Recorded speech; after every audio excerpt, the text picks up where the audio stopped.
Au Togo, les projets annoncés par le gouvernement sont souvent en retard ou ne voient jamais le jour, laissant la population dans l'incertitude. Salut chers abonnés et bienvenue sur votre chaîne d'information de référence. Aujourd'hui, nous allons plonger dans un sujet brûlant qui soulève de nombreuses questions, la gestion des milliards de francs CFA prêtés par la Banque mondiale et le FMI au Togo, sous la direction du président Faure Gnassingbé. Que fait réellement le gouvernement avec ces fonds, et quelles implications cela a-t-il pour le pays et ses citoyens ? Depuis son accession à la présidence en 2005, Faure Gnassingbé a eu accès à des milliards en prêts internationaux. Ces fonds sont censés être utilisés pour le développement économique, l'amélioration des infrastructures et le bien-être social. Cependant, de nombreux Togolais se demandent où passent réellement ces milliards. Les projets annoncés sont souvent en retard ou ne voient jamais le jour, laissant la population dans l'incertitude. Prenons un moment pour examiner les prêts récents. Par exemple, le Togo a reçu des milliards de francs CFA pour financer des projets d'infrastructures. Mais où sont les résultats concrets ?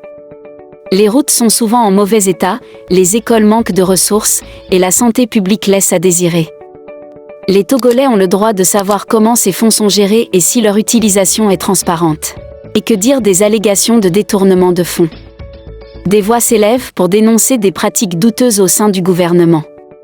Certains ministres, y compris ceux proches de Faure, sont accusés de profiter de ces prêts pour enrichir leur propre poche. Il est important de rappeler que la transparence et la responsabilité sont essentielles pour restaurer la confiance du peuple dans ses dirigeants.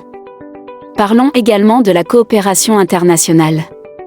Récemment, des informations ont fait surface concernant des milliards prêtés en Corée du Sud. Étonnamment, cela soulève des questions sur les intentions du gouvernement et les relations internationales du Togo. Pourquoi le Togo chercherait-il à s'associer avec un pays qui est souvent sous le feu des critiques pour ses pratiques de gouvernance ? Est-ce une stratégie pour renforcer des liens ou une tentative d'accéder à des ressources spécifiques ? Pour couronner le tout, examinons le rôle des femmes dans ce gouvernement. La première ministre, Victoire Tombga-Dogbé, et d'autres femmes ministres jouent un rôle crucial dans la gestion des affaires publiques. Mais sont-elles réellement en position de prendre des décisions éclairées, ou sont-elles simplement des figures de proue dans un système opaque ? La gestion des fonds publics devrait être une priorité, et les femmes au pouvoir doivent veiller à ce que les intérêts du peuple togolais soient défendus. En somme, alors que Faure Gnassingbé continue de gérer les milliards de francs CFA, il est impératif que la transparence, la responsabilité et l'intégrité soient au cœur de cette gestion. Les Togolais méritent de savoir où vont leurs ressources et comment ces fonds peuvent réellement améliorer leur vie. Le temps est venu d'exiger des réponses et d'assurer un avenir meilleur pour tous. Chers amis, nous vous remercions de rester avec nous jusqu'à la fin. Si vous avez apprécié ce contenu, n'hésitez pas à le liker et à le transmettre à vos proches. Pensez également à vous abonner pour ne rien manquer de nos prochaines vidéos. Votre soutien est essentiel et nous vous en sommes très reconnaissants.